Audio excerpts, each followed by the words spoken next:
Porsche, PUBG Mobile, Tencent, EA Sports, Disney gibi önemli çalışmaları bulunan, yüksek bir artış potansiyeli olan bir platformun incelemesine geçiyoruz. Işık hızından özel airdrop kripto testnet videolarını yayınlayan tanıtan kanaldan merhabalar efendim. Bu videomuzda da çok özel bir platformu inceleyeceğiz. Böyle özel videoların devamı için aşağıdan abone olmayı unutma. Efendim bugün herkesin bir sosyal medya hesabına sahip olması gibi herkesin dijital bir varlığının olacağı bir dünyaya ilerliyoruz. Markalar belki toplantılarına avatar gönderebilecek, belki bu şekilde paylaşabilecek, içerik üreticileri aynı anda ondan farklı işlem yapabilecek çok özel bir teknolojiye doğru ilerliyoruz. Bu bahsedeceğimiz teknolojiye de öncülük eden Antix, gerçekçi yapay zeka, dijital insanları oluşturan bir platform. Her şey aslında bir fotoğrafla başlar belki. Sonra sesiniz değiştirirsiniz, metin tabanlı düzenlemeler yaparsınız, yeni bir videoya animasyon olarak eklersiniz, benzersiz şeyler yapabilirsiniz. Ve oluşturacağınız sanal varlıklarınız da blockchain ile aslında kanıtlanmış bir mülkiyeti, NFT, pasaportuna bağlı olabilir. Böylece aslında kimliğinizi koruyabilirsiniz, dışarıdan gelebilecek zararlardan kurtulabilirsiniz. Burada abi tabii sen ne anlatıyorsunuz demeyin. Hem ileride gelebilecek çok önemli bir teknolojiden hem de olabilecek çok önemli bir fırsattan bahsedeceğim. Biraz sabırla izlerseniz zaten anlıyor olacaksınız. Sonra da bir beğeninizi de alırım. Tabii ki bunları anlatırken de ben de Antix avatarımı oluşturacağım. Bunun ne kadar kolay olduğunu sen de göreceksin efendim. Ve bahsettiğimiz bu teknolojiye de öncülük eden, dünya çapında bahsettiğim önemli sponsorları olan kurucu CEO olarak Roman Sayganov var ve sağlam bir geçmişe sahip olarak en iyi 10 küresel yetenek arasında gösterilmiş bir insandan bahsediyoruz. Ve 10 yılın üstünde Disney'e CEO'luk yapan, direktörlük yapandan tutun efendim birçok önemli pozisyonlarda bulunmuş bir ekipten de bahsediyoruz. Danışmanlar konusunda da Web3 uzmanlarından Birleşmiş Milletler Yapay Zeka Danışmanına kadar çok önemli isimlerden bahsediyoruz. Burada tabii açıklamakta sebep güvenilirliği sağlamaktır. Yani arkasında ekibin kim olduğunu bilmediği bir şeye girmek hiç kimse istemez. Tabii ki burada anlattığımız hiçbiri yatırım tavsiyesi değil, herhangi bir şey değil ama önemli bir şeyden söz ediyor olacağız.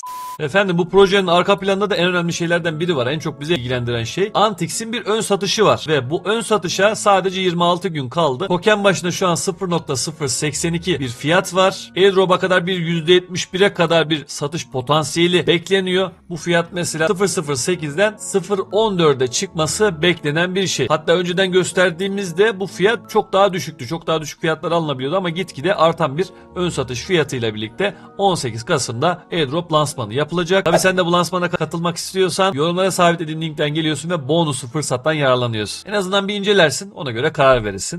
Biliyorsunuz ki platform gelirine dayalı bir geri alım, tüketim, yakım sistemi modeli kullanılıyor. Ve bu şekilde aslında ileriki uzun vadede mesela ön satıştaki fiyatların sabit tutulması, biraz daha yukarıya çıkarılması önemli bir kısım olduğunu tekrardan söyleyeyim. Şimdi efendim bu yapay zeka oluşturma şeyinin önemi nedir diye düşünecek olursak fotoğraftan paylaştır, videoyu kaydetmiş, bektir aslında dijital kendi kimliğinizi oluşturmak. Bu dönüşüm aslında yepyeni bir nesil teknolojiye odaklanıyor. Yarın bir gün izlediğimiz belki dizilerden filmlere kadar. Hatta bir örnek vermek istiyorum. Geçenlerde çok beğendiğim bir klip vardı. Müzik klibi vardı. Hatta Eylül'de de duymuşsunuzdur. Duyanları bir yorumlara alayım. Bana mesela hissiyatı çok yüksek olmuştu. Çok duygusal bir şarkı olarak geldi. Geçmişi çok yüksek olan bir şarkı olarak geldi. Sürekli dinliyoruz. Bir baktım ki aslında yapay zeka ile yapılan bir müzik olduğunu görünce şok olmuştum. Bu teknolojinin nereye gittiğinin kanıtı aslında burada. Şimdi teknoloji gelişiyor ve biz de bunlara ayak uydurmazsak ne olur? Ve bu teknoloji gitgide çok fazla ileriye doğru gidiyor. Ne demiştim mesela kimliğinizi korumak için bir NFT pasaportunuza bağlı olan, kendinizi savunabileceğin, deepfake'lerin olmadığı, özgün bir sistem olduğu ve Web3 teknolojilerini kullanan bir sistem olduğu, bunlar çok büyük bir avantaj mesela. Hatta yapay zeka ile alakalı geçenlerde de bir şey okumuşsunuzdur. Artık yapay zeka duygusal bağlar kurmaya doğru gidiyor. Yani aslında yaptıkları şeyler bir hayalden çok ötesi diyebilirim. Yani bir mesela büyük bir pazarlama kampanyasının temsilcisi veya daha yüksek hedefleri hayal edebiliriz burada. Bir Hollywood'dur, oyun endüstrisi. Pek çok aslında heyecanla gelebilecek teknolojiden bahsediyor. Sadece bir token satışı gibi falan düşünmeyin yani. Bu pazarda belki trilyonlarca olmasa da milyarlarca dolar büyük bir pazar haline geldi diyebilirim. Yani her geçen gün mesela daha kaliteli bir grafiklere sahip şeyler görüyoruz. Örneğin bir oyun oynuyoruz. Çok daha gerçekçi şeylerle karşılaşıyoruz. Geri geliyor önümüze yapay zeka tasarımları geliyor. Gerçekten ayırt dahi edemiyoruz. O kadar büyük bir sektörden bahsediyoruz. Gelin efendim birlikte kendi avatarımızı oluşturalım. Nasıl oluyormuş bu teknolojiyi birlikte görelim. Divinage'e girdim. Bunun da sitesini yorumlara sabitleyeceğim. Google'ımla giriyorum efendim. Of, ben heyecanlıyım. Hadi bakayım ne çıkacak. Sonra dalga falan geçmek yok. Enteresan şeyler falan çıkar. Sonra külahları değiştirmeyelim canlar. Şimdi ben sign, moments veya person. Herhangi birini seçebilirsin. Formatını ayarlıyorsun buradan. Rastgele ayarlayabilirsin. Kendin referans bir fotoğraf koyarak bunu yapabilirsin. Mesela burada press listede fotoğraf yükleyebilirsin veya press list kısmında mesela istediğin tarzda şey alırsın. Devleşim karizma olsun. Farklı bir şey olsun. Şey diyelim mesela yakışıklı, biraz karizmatik, klasik bir Türk erkeği formunu çıkar bana dedim. Buna yanına sinematik işte şey ya ekle. Ekstra bir şeyler de ekle dedim efendim. Allah cezanı vermesin oğlum. Biraz klasik dedik. Kadir İnanır tarzı bir şey çıktı ya. Yo tamam bu iş biraz farklı yerlere gitti. Oraya geçiyorum hemen. Aklıma nedense bir Kadir İnanır geldi. Hele şuna falan hiç bakmayın. Bu arada bana benzedi mi daha da bir kişi? Bunu sormadan ne demeyeceğim.